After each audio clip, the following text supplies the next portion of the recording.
Estimada tutora Lucía Vázquez, buenas noches.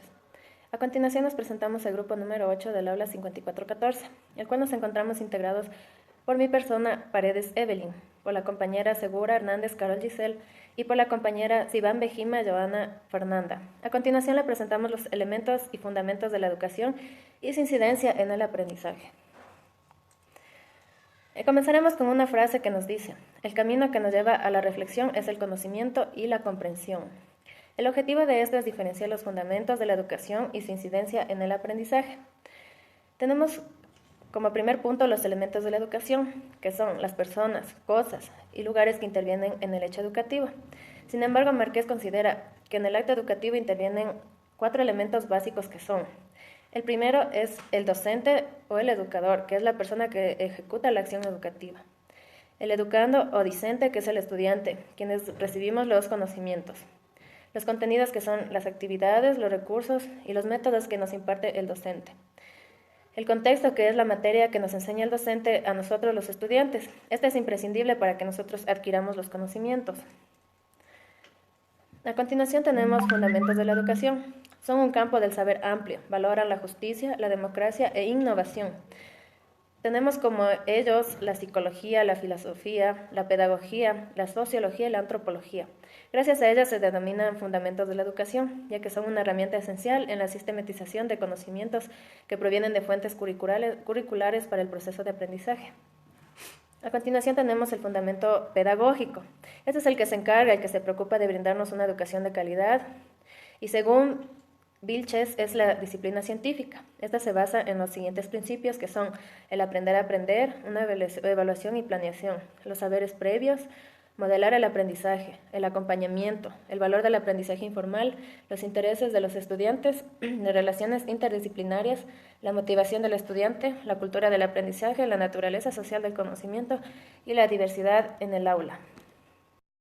Yo voy a hablar sobre el fundamento sociológico y antropológico. El fundamento sociológico. Su objeto de estudio son las regularidades de la educación como proceso social en todos los niveles, lo cual valida lo teórico de la ciencia y los hechos educativos de la práctica. Sus principios. Respeto por la pluralidad cultural y lingüística de nuestro país. La educación sirve a fines sociales y no solo individuales. Se educa para una determinada sociedad. Las personas deben ser capaces de participar activamente en las tareas colectivas, vivir en una sociedad moderna y enfrentarse a problemas que se plantee, la cual sea participativa de la enseñanza. El desarrollo de los individuos es el resultado del intercambio continuo con la cultura organizada. El fundamento antropológico. Su definición. Se considera la educación como un arte colectivo que da forma a las personas, instruir para ayudar a desarrollar. El ser humano construye su propio conocimiento a través de la correspondencia y transmisión de reglas y cualidades. Sus principios. Se enfoca en el ser humano como recepción del conocimiento, respeta ideologías propias de cada persona y se fomentan los valores y normas de la educación. Gracias. Saludos cordiales, estimada tutora. Yo le voy a hablar sobre los 2 últimos puntos. En primer lugar tenemos el fundamento filosófico. Este nos dice que el propósito es que el ser humano participe directamente con la construcción de la educación. Se pone en prioridad la formación de su comportamiento, sus valores y la capacidad que tiene de asumir problemas. Además, se tiene en cuenta el potencial, las actitudes y sentimientos y la expresión creativa del ser humano.